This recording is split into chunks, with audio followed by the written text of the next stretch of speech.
Okay, I am sure सभी ने read कर लिया होगा। सो क्वेश्चन क्या कह रहा है ये। Management institute was established on 1 January 2000 with 3, 4, 5 and 6 faculty members in marketing, organizational behavior, finance, and operations management departments to start with, right? So, marketing, 3 faculty members, organizational behavior, 4 faculty members, finance, 5 faculty members, and operations management, 6 faculty members। Institute को start किया on 1 January 2000, right. Then next statement में क्या mention है? No faculty member retired और joined the institute in the first 3 months of the year 2000। 2000 year के first 3 months में किसी भी फैकल्टी मेंबर ने ज्वाइन नहीं किया और ना ही कोई फैकल्टी मेंबर वहां से रिटायर हुआ किसी भी डिपार्टमेंट से। Then, in the next 4 years, the institute recruited one faculty member in each of the 4 departments। Next 4 years में जो इंस्टीट्यूट है उसने ईच डिपार्टमेंट में एक एक फैकल्टी मेंबर को रिक्रूट किया, right. Also all these new faculty members who joined the institute subsequently over the years were 25 years old at the time of their joining the institute। जब भी किसी faculty member ने institute को join किया इन any of the department, तो उसकी at the time of joining उसकी जो एज थी वो थी 25 years, right. Now all of them joined the institute on 1 अप्रैल। जितने भी वो लोग हैं जिन्होंने भी न्यूली ज्वाइन किया है उन्होंने 1 अप्रैल को ही ज्वाइन किया है, right, in any of the year. During these 4 years one of the faculty members retired at the age of 60। उसका डिपार्टमेंट हमें नहीं गिवन है, लेकिन ये इंफॉर्मेशन हमारे पास है कि किसी एक फैकल्टी मेंबर का रिटायरमेंट हुआ और जो उसकी एज थी at the time of retirement वो एज उसकी कितनी थी? 60 years। The following bar chart gives the department-wise average age in terms of number of completed years of faculty members as on 1st April 2000, 2001, 2002 and 2003। Okay, ठीक है। तो अब data को समझने की कोशिश करते हैं एक बार। जैसे अगर हम बात करें मार्केटिंग में 3 लोग थे, राइट। मार्केटिंग डिपार्टमेंट में 3 लोग थे। 2000, 2001, 2002, 2003। तो इन चारों ईयर्स की ये बात कर रहा है। अगर हम मार्केटिंग की बात करें तो 2000 में जो एवरेज एज थी वो थी 49.33 ईयर्स। 49.33 ईयर्स ये एवरेज एज थी। और 3 फैकल्टी मेंबर्स थे, तो अगर इसको इंटू 3 कर दोगे तो 148 नंबर आ जाएगा। और ये 148 किसकी एज होगी? उन 3 फैकल्टी मेंबर्स की एज का सम। बोल सकते हैं कि नहीं? ये बताओ।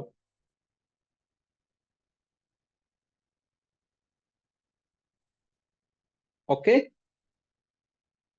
समझ आ रहा है ये सबको? ठीक है। अब एक कॉन्सेप्ट हम लोग समझते हैं, एवरेज का ही कॉन्सेप्ट है। जब कोई पर्सन किसी ग्रुप को लीव करता है या किसी ग्रुप को ज्वाइन करता है तो उससे एवरेज पर क्या इम्पैक्ट आता है वो एक बार देखते हैं। मैं एक आपको एग्जांपल से समझा रहा हूँ, राइट। इसको भी छोड़ दो, इस क्वेश्चन को ऐसा आप समझो, right. Let say there is a group of persons जिसमें 10 persons are there. In a group there are 10 persons और उनकी एवरेज एज की बात कर रहे हैं हम लोग, या एवरेज वेट मान लो। एवरेज वेट सपोज उनका एवरेज वेट कितना है? 60 kg is there average weight. ये एक ग्रुप ऑफ पर्सन्स है, राइट। अब बताओ अगर इस ग्रुप ऑफ पर्सन्स में कोई पर्सन ज्वाइन किया और जो पर्सन ज्वाइन किया उसका वेट 60 kg है, तो उसके ज्वाइन करने से ग्रुप के एवरेज पर क्या इंपैक्ट होगा? Can someone answer this? Vinay बताओ कैसा आएगा no impact? Uh, you are saying that 60 kg is the average of 10 people's weight, right? Right. And if the new person is also 60, it's equal to the average. So that's why there won't be any change. There won't be any impact on the average. What if the newly joining person is above average? Then the average slightly increases. Then the average will slightly increase. And what if this newly joining person is below 60? Then the average will decrease, Yes. right? Okay. So this is the case when a person joins the group. Okay. What if there is person leaving this group? Let's say there is a person leaving this group and that person is of age 60. अगर 60 as का person इस group को leave करेगा तो उससे average पर क्या impact होगा?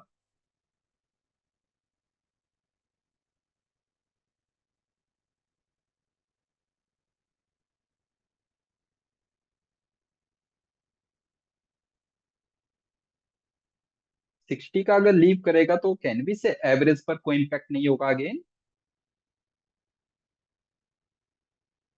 यस. इन केस ये पर्सन 60 प्लस का है, अगर 60 प्लस 60 अबव एज का पर्सन ग्रुप को लीव करे तो एवरेज विल इंक्रीज और डिक्रीज?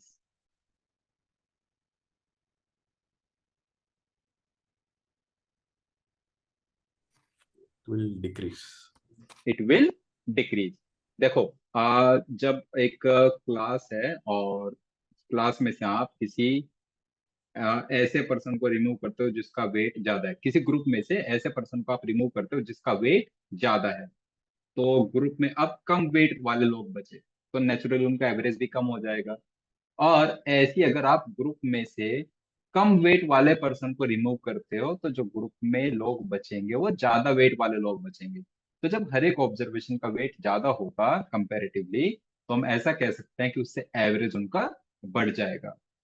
तो जहां पर पर्सन ज्वाइन करेगा और पर्सन लीव करेगा एकदम रेसिप्रोकल है दोनों में.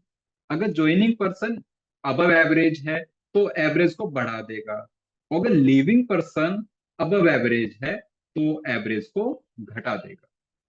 ओके. इतना कॉन्सेप्ट सभी को क्लियर है मैं ये मान लूं. अगर कोई डाउट है तो बता दीजिए, क्योंकि इस पूरे क्वेश्चन में इसी कॉन्सेप्ट का हम यूज करने वाले हैं.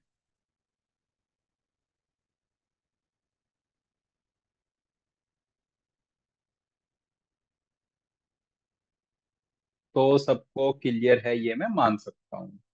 ओके. प्रिंस आपको समझ आ गया ये पॉइंट जो मैंने मेंशन किया अभी तक?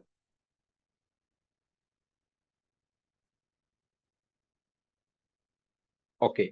All right.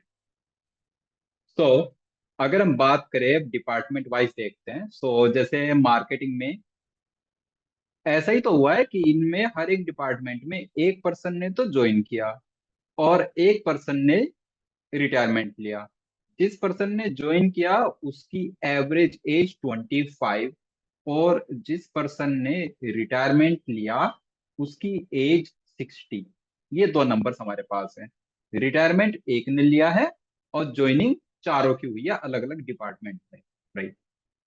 जैसे आप देखो, अगर आप ऐसे ही देखते हो कि मार्केटिंग डिपार्टमेंट में तीन लोग हैं और सपोज ऑल 4 इयर्स में तीन तीन लोग ही रहते. राइट. फर्स्ट ईयर में भी तीन लोग रहते मार्केटिंग डिपार्टमेंट में, सेकंड ईयर में भी तीन लोग रहते, थर्ड ईयर में भी तीन लोग रहते और फोर्थ ईयर में भी तीन लोग रहते. तो कैन वी से एवरेज एज इंक्रीज करती ईयर वाइज? इससे सभी एग्री कर रहे हैं? आप किन्हीं भी तीन लोगों के एवरेज एज की बात करोगे तो टाइम के साथ में उनकी average age will increase every year, क्योंकि तीनों पर्सन की एज वन वन ईयर से ग्रो कर रही है तो उनकी एवरेज एज भी 1 ईयर से ग्रो करेगी. फिर नेक्स्ट ईयर जाएंगे तो फिर 1 ईयर से ग्रो करेगी, फिर नेक्स्ट ईयर जाएंगे तो फिर वो 1 ईयर से ग्रो करेगी. इस बात से हम सभी अग्री करते हैं, राइट?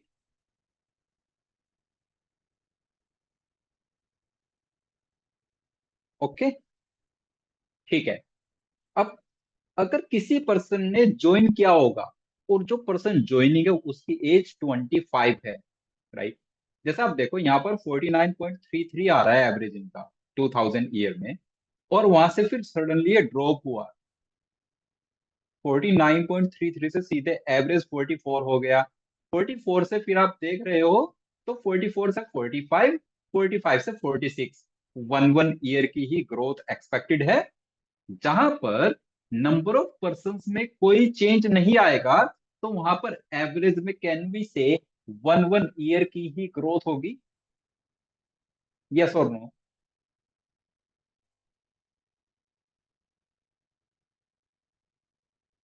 उज्ज्वला, ये पॉइंट आपको समझ आया जो मैंने अभी एक्सप्लेन किया?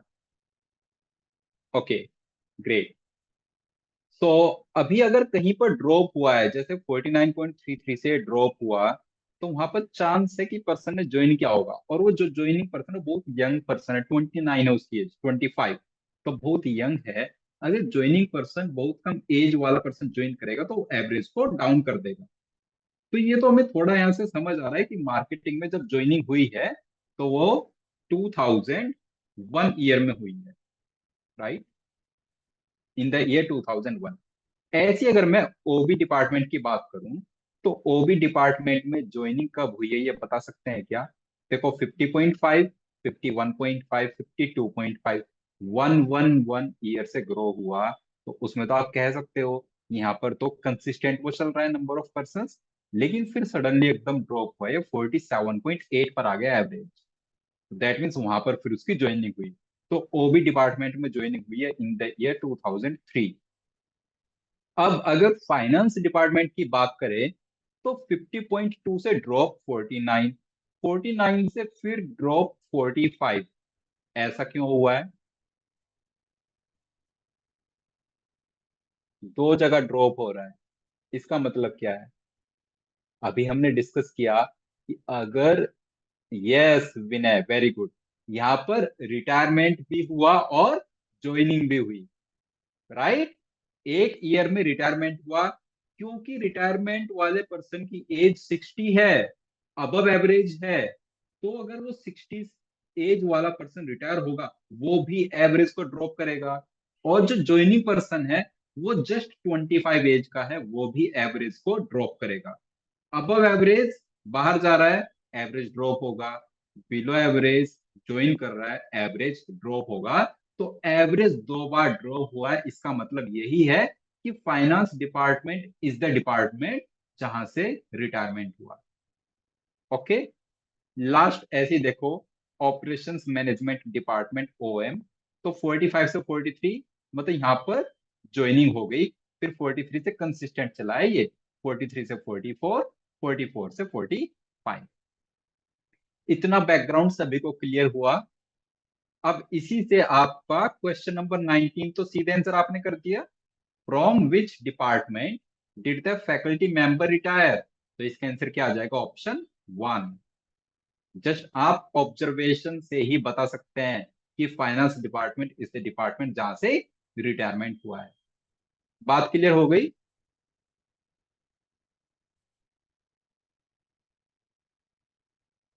ओके, एक बार क्वेश्चन नंबर 18 का आंसर बताएंगे आप?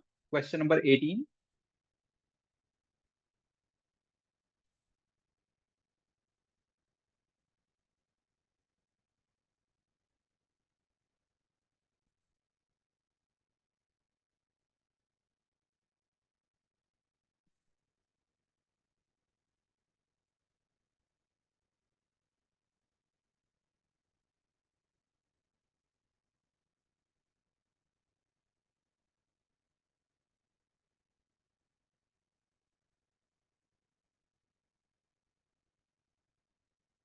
ट्वेंटी फाइव होना चाहिए इसका। ओके,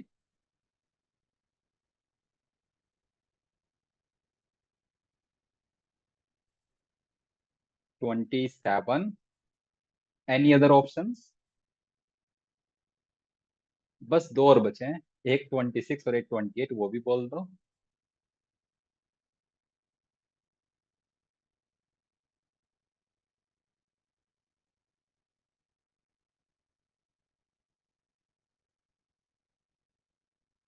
सो क्वेश्चन ये है, what was the age of the new faculty member who joined the OM department, और एज आपको कब बतानी है, ऑन 1 अप्रैल 2003।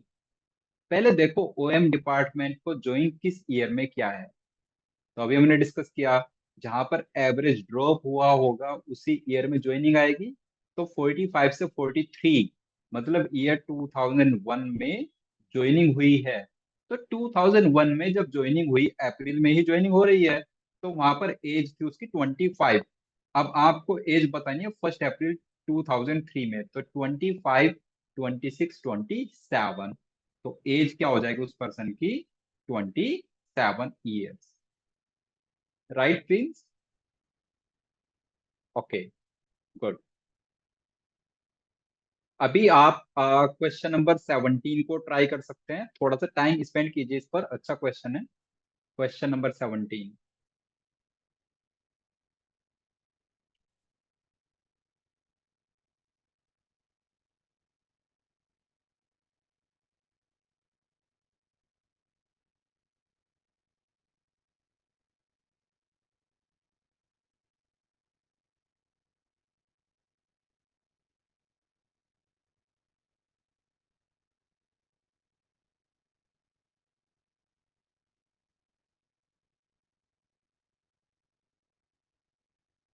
चलो देखते हैं। सो ये कह रहा है, in which year did the new faculty member join the finance department.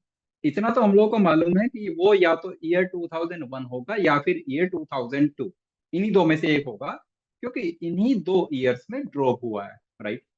अब आप समझिए, जैसे 2000, राइट, ईयर 2000 में फाइनेंस डिपार्टमेंट में जो फैकल्टी मेंबर्स हैं, उनकी एवरेज एज 50.2 है। राइट, 50.2, ये ईयर 2000 में है। अगर हम 2001 की बात करें और यहाँ पर कोई भी चेंज ना हुआ हो, तो ये एवरेज एज कितनी होनी चाहिए, 51.2। 1 ईयर से ग्रो कर जाएगी एवरेज एज। राइट, अगर हम नेक्स्ट ईयर की बात करें। लेकिन यहाँ पर जो एवरेज आया है वो कितना आया है, 49 एग्जैक्टली। जो एवरेज एज आई है वो आई है 49। फाइनेंस डिपार्टमेंट में कितने लोग थे, 5 थे। 5 लोग थे। राइट, करो 5 लोग थे तो उनकी एज का सम कितना होना चाहिए था, 51.2 इंटू 5 कर देंगे तो 256 आ जाएगा, है ना, 256। और 49 इंटू 5 करेंगे तो कितना सम आएगा, 245। सही बोल रहा हूं ना मैं?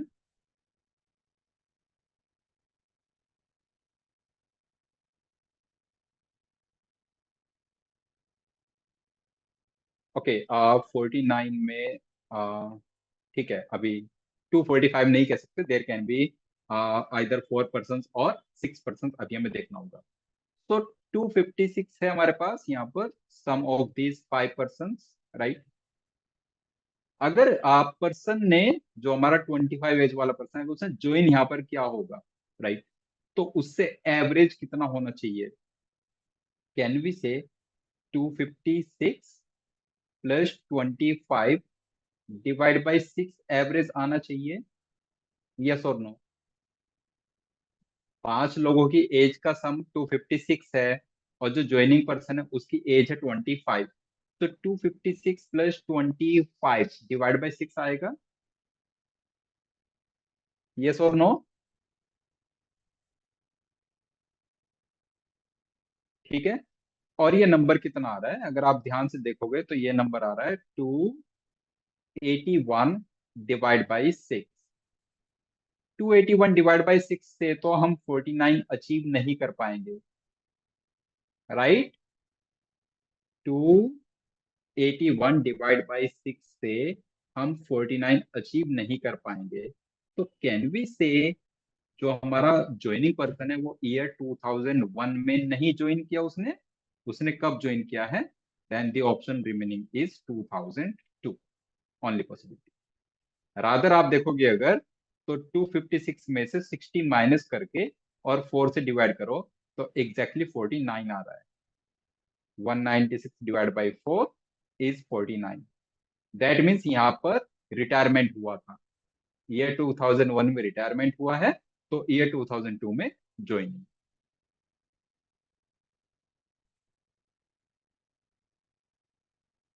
अच्छा, एक बार मुझे कंफर्म कर दो, सबको समझ आ गया ना क्वेश्चन?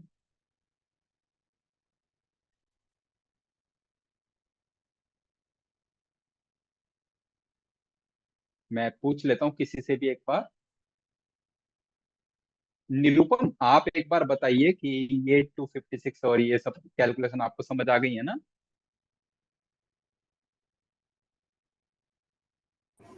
Yes, sir. ओके, ठीक है। लास्ट क्वेश्चन पर चलते हैं। ये देखने में ही लेंथी है, वैसे क्वेश्चन आसान है, तो एक बार ट्राई कीजिए क्वेश्चन 20।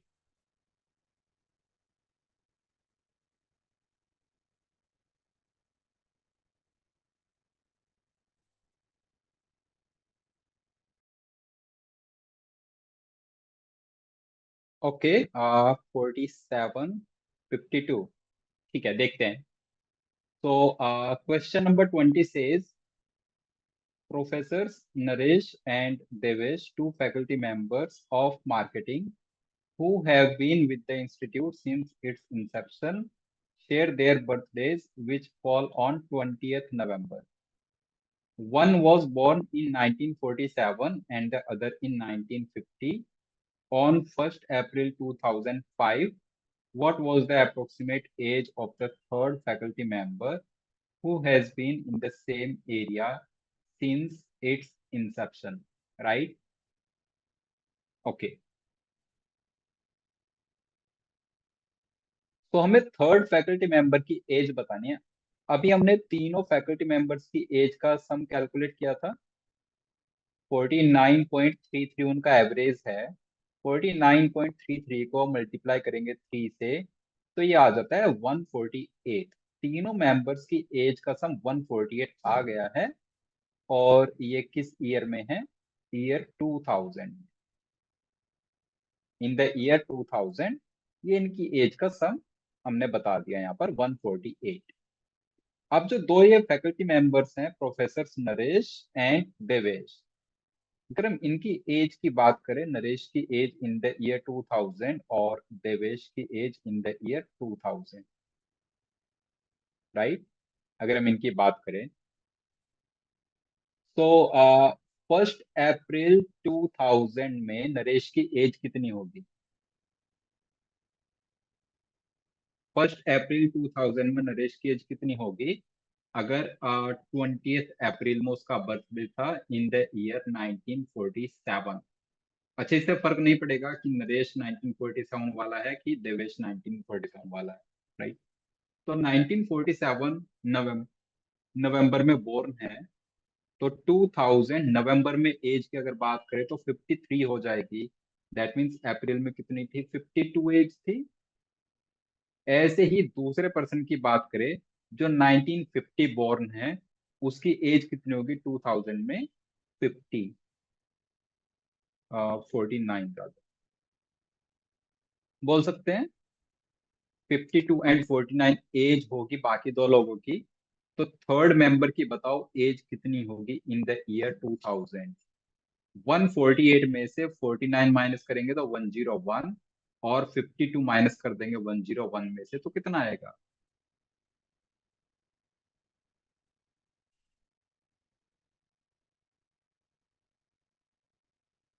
बताओ।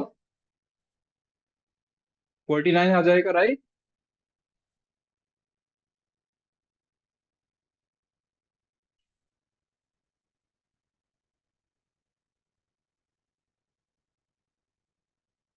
तो इन द ईयर 2000 उसकी एज 49 है, तो 2005 में पूछा है ना हमसे, what was the approximate age of the third faculty member on April 2005? 49 plus 5, 54 तो नहीं आना चाहिए।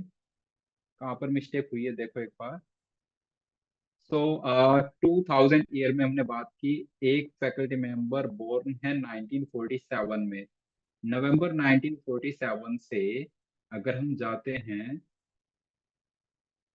नवंबर 2000, मतलब बेसिकली आप अप्रैल 1948 से काउंट करोगे तो अप्रैल 2000 में एज 52 हो जाएगी, राइट। और जो सेकंड फैकल्टी मेंबर है which was born in the year 1950, वो 3 इयर्स यंगर है। यस, उसकी एज 49 होनी चाहिए। 49 प्लस 52 90 101। ओके, थर्ड मेंबर की एज 47 आएगी ना। Third faculty member should be of age 47, 148 में से माइनस करने पर ये 47 होगा। एक्चुअली हमने 148 में से 49 माइनस करके 101 लिख दिया था, विच इज रॉन्ग। 99 होना चाहिए। तो थर्ड मेंबर की एज 47 है, बट इन द ईयर 2000, तो अगर ईयर 2005 की बात करोगे तो 5 इयर्स इसमें ऐड कर दोगे। 47 में 5 इयर्स ऐड अगर आपने किया तो कितना आंसर बनेगा? 52 इयर्स। ओके।